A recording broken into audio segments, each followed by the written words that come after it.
மருந்தில்லா மருத்துவம் நிகழ்ச்சியில் உங்களை சந்திக்கிறது எனக்கு ரொம்ப சந்தோஷம். நான் doctor Deepa Arlalan, BHMS homeopathic physician. இன்றைக்கி நம்ம என்ன டாபிக் பற்றி டிஸ்கஸ் பண்ண போகிறோம் அப்படின்னா fistula.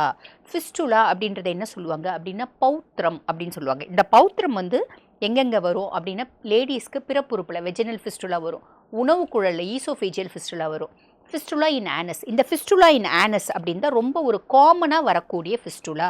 Bronchial fistula, tracheal fistula, இப்படி ஏகப்பட்ட ஃபிஸ்டுலாக்கள் இருக்க தான் செய்யுது. பியாண்ட் தட் இந்த ஃபிஸ்டுலா இன் ஆனஸ் அப்படின்றத வந்து ரொம்ப காமன் கண்டிஷன் அப்படின்னு சொல்லலாம்.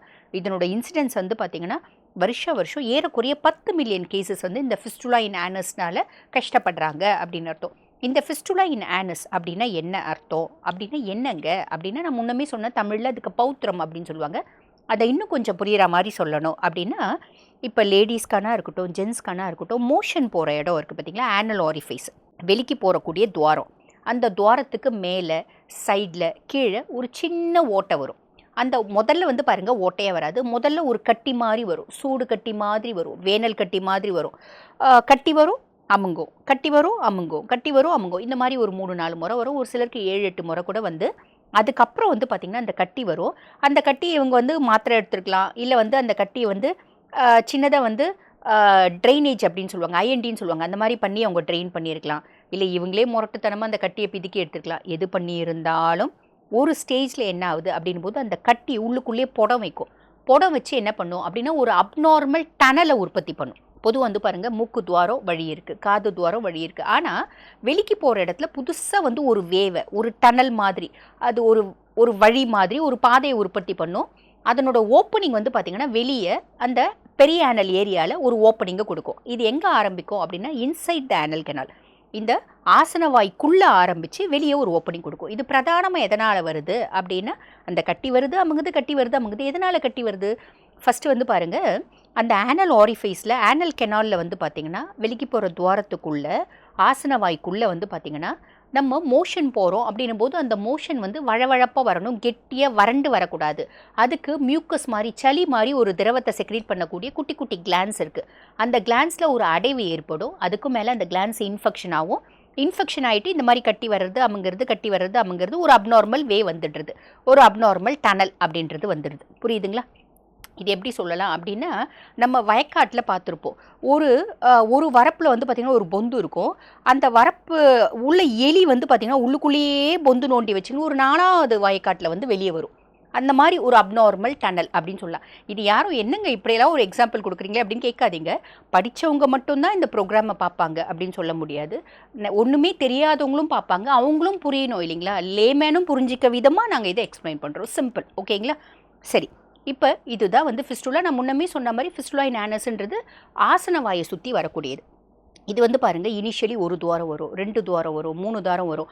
நாங்கள் எங்களோட கிளினிக்கல் ப்ராக்டிஸ்லேயே வந்து பார்த்திங்கன்னா ஜல்லடையில் எத்தனை துவாரங்கள் இருக்குது, எத்தனை ஓட்டைகள் இருக்குது, அந்த மாதிரி வெளிக்கு போகிற இடத்த சுற்றி, மோஷன் போகிற இடத்த சுற்றி அத்தனை ஓட்டைகள், அத்தனை வந்து நாங்கள் வந்து பார்த்திங்கன்னா ட்ராக்ஸ் பார்த்துருக்கோம். இது ஒன்றும் இல்லைங்க, சிடி ஃபிஸ்ட்லோகிராம் எடுத்து பார்க்கும்போது பார்த்திங்கன்னா ஏகப்பட்ட டனல்ஸ் இருக்கும், நீட்டாக ஏகப்பட்ட ட்ராக்ஸ். அதாவது ஒரு மரம் பார்க்குறோம் அப்படின்னா ஒரு மரம், அதனோட தண்டு பகுதி நிறைய கிளைகள், அதுக்கு மேலே அதுக்கும் அந்த கிளைகள்லேருந்து மெயின் கிளையிலேருந்து குறுக்கு பிரான்ச்சஸ் வரும் பார்த்திங்களா, அந்த மாதிரி அத்தனை டனல்ஸ் வந்து நாங்கள் பார்த்துருக்கோம். இதுக்கு என்னங்க ஆப்ஷன்? ஃபஸ்ட்டு விஷயம், சர்ஜிக்கல் ஆப்ஷன் இருக்குது, ஃபிஸ்டுலெக்டமி. அதை விட்டால் கன்சர்வேட்டிவ் ஆப்ஷன். சர்ஜரி பண்ணாலும் திரும்பி வரும், உணவு முறைகள் மெயின்டைன் பண்ணலை அப்படின்னா. இது வரத்துக்கு பிரதான காரணம் நான் சொன்ன மாதிரி அப்ஸ்ட்ரக்ஷன்ஸ். டயபெட்டிக் இருக்குது அப்படின்னா அந்த அப்ஸ்ட்ரக்ஷன்ஸ் வந்து இன்ஃபெக்ஷன் ஆகிறதுக்கு டக்குன்னு வாய்ப்பு உண்டு. அதிகப்படியான பாடி ஹீட், அந்த அப்ஸ்ட்ரக்ஷன்ஸ் வந்து பார்த்திங்கன்னா இன்ஃபெக்ஷன்ஸ் ஆகிறதுக்கு வாய்ப்பு உண்டு. அதுக்கும் மேலே கிருமி தொத்து, உஷ்ணமான நம்ம உணவுகளை சாப்பிட்றது, ரொம்ப தூரம் ட்ராவல் பண்ணுறது, எப்பயுமே வந்து பார்த்திங்கன்னா குஷன் மாதிரி ஒரு இதில் உட்காந்துட்டே இருக்கிறது, ரொம்ப நாளாக மலச்சிக்கல் இருக்கிறது, உடம்பு ஃபுல்லும் டாக்ஸிசிட்டி அதிகமாக வருது. இப்படி நம்ம காரணம். அதுக்கும் மேலே ஸ்மோக்கிங், ஆல்கோஹால் ரொம்ப ஹெவியாக இருக்கும், ரொம்ப ப்ராசஸ்டு ஃபுட் சாப்பிடுவேன், தினம்தோறும் நான்வெஜ் சாப்பிடுவேன், இந்த மாதிரி எல்லாமே வந்து பார்த்திங்கன்னா அதுக்கு ஒரு ட்ரிகர் அப்படின்னு சொல்லலாம். ஓகேங்களா? இதெல்லாம் வந்து ஒரு காரணமாக இருக்குது, இருக்கிற காரணத்தை அதிகப்படுத்துது அப்படின்னு சொல்லலாம். சரி, இப்போ இது காரணம் சொல்லியாச்சு, ஃபிஸ்டுலானா என்னன்னு சொல்லியாச்சு. இதில் என்ன மாதிரி அறிகுறிகள் இருக்குங்க அப்படின்னா ஃபஸ்ட்டு வந்து ஒரு துவாரம் இருக்குங்க. அந்த துவாரத்தில் அந்த கட்டி இருந்து அது துவாரமாக ஆகிடுது, ஃபிஸ்டுலா ஸ்டாக் ஆகிடுது. அந்த துவாரத்துக்குள்ளே வந்து பார்த்திங்கன்னா சுருக்கு சுருக்குன்னு குத்தி வலி கொடுக்கும். அதே மாதிரி அந்த துவாரத்துலேருந்து நெசுர் வரும், சீழ் வரும், ரத்தம் வரும், அப்படியே வீங்கிக்கிச்சுன்னா பயங்கரமாக வலி கொடுக்கும். பேஷண்ட்டே என்ன பண்ணுவாங்க, அமுத்தி அந்த சீழ் எடுப்பாங்க. சீழ் எடுத்த பின்னாடி நான் நல்லா இருக்குது அப்படிம்பாங்க. இதுதான் அதில் வரக்கூடிய பிரதான விஷயம். நிறைய வந்து சீழ் வரும், அஃபென்சிவ்னஸ் வரும். ஒரு அஃபென்சிவ்னஸ்னால் ஃபவுல் ஸ்மெல், ஒரு கவுல் அடிக்கும் அப்படின்னு சொல்லுவாங்க பார்த்தீங்களா, பயங்கரமாக ஸ்மெல் வரும்.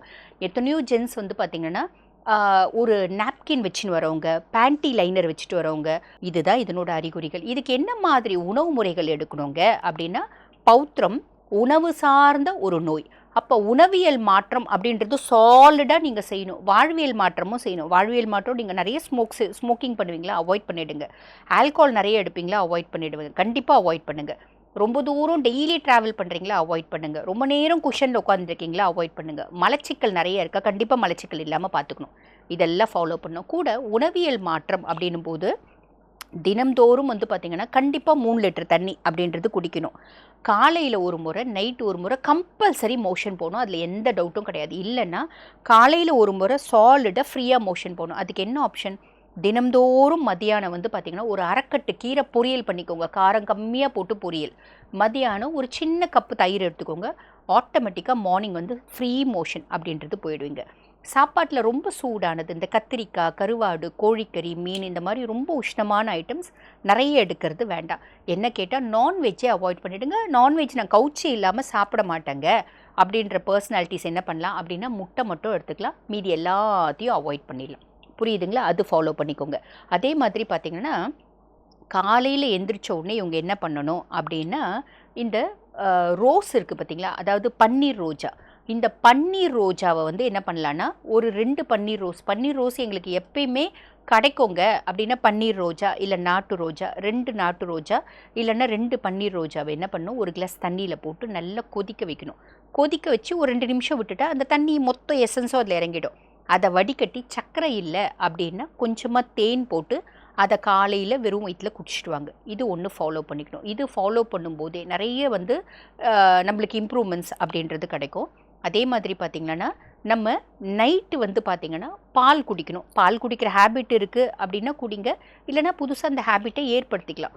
ஒரு கிளாஸ் பாலில் சர்க்கரை இருக்குன்னா சர்க்கரை ஃபஸ்ட்டு கண்ட்ரோல் பண்ணணும். ஒரு கிளாஸ் பாலில் வந்து பார்த்திங்கன்னா ஒரு 1/4 டீஸ்பூன் மஞ்சத்தூள் போட்டு, பனங்கற்கட்டு கொஞ்சமாக போட்டு, அதை வந்து கொதிக்க வச்சு அந்த பால் ரெகுலராக குடிச்சிட்டு வரணும். குடிச்சிட்டு வரும்போது இந்த ஆன்டி இன்ஃப்ளமேஷன், ரணம் இதெல்லாம் வராமல் அது மெயின்டைன் பண்ணும்.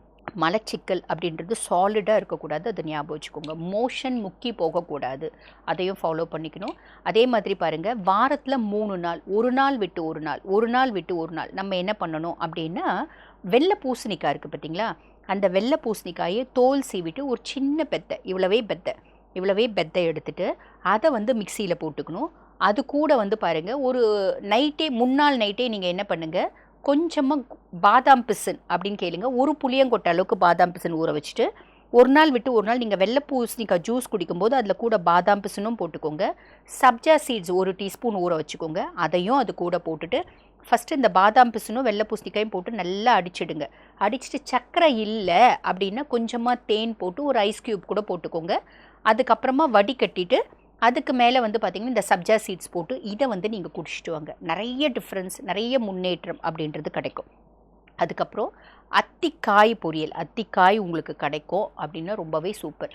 அது என்ன பண்ணலாம் அப்படின்னா, பொரியலாக எடுத்துக்கலாம். அத்திக்காய் கொஞ்சம் எடுத்துக்கோங்க, இவ்வளவே அத்திக்காய் நல்லா ஒன்றும் பாதியமாக தட்டி கொஞ்சம் உப்பு போட்டு வேக வச்சுக்கோங்க. கொஞ்சமாக எந்த அளவுக்கு அத்திக்காய் எடுக்கிறீங்களோ அதில் பாதி வந்து பார்த்திங்கன்னா தோரம்பருப்பு இல்லை சிறுபருப்பு கூட போட்டுக்கலாம்.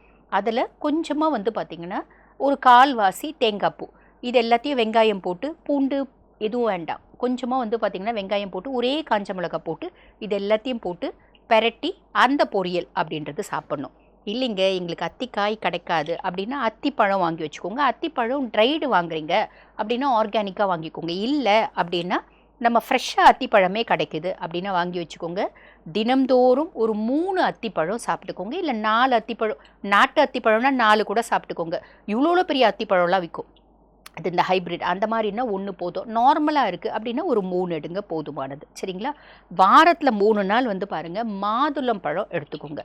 மாதுளம் பழம் உரிச்சும் சாப்பிட்டுக்கலாம், இல்லை உரித்து அதில் கொஞ்சமாக பால் ஊற்றி விதவுட் சுகர் நீங்கள் அதை ஜூஸ் குடிச்சிக்கலாம்.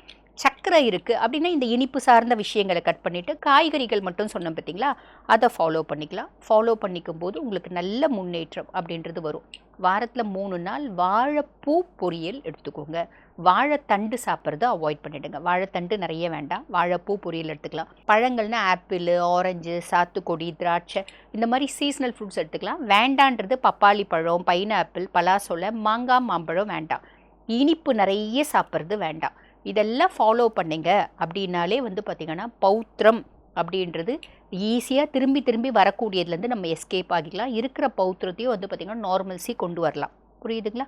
ஆக இந்த பதிவு உங்களுக்கு பயனுள்ளதாக இருக்கும்னு நினைக்கிறேன். இதே மாதிரி இன்னொரு பதிவில் உங்களை சந்திக்கிறேன். தேங்க்யூ.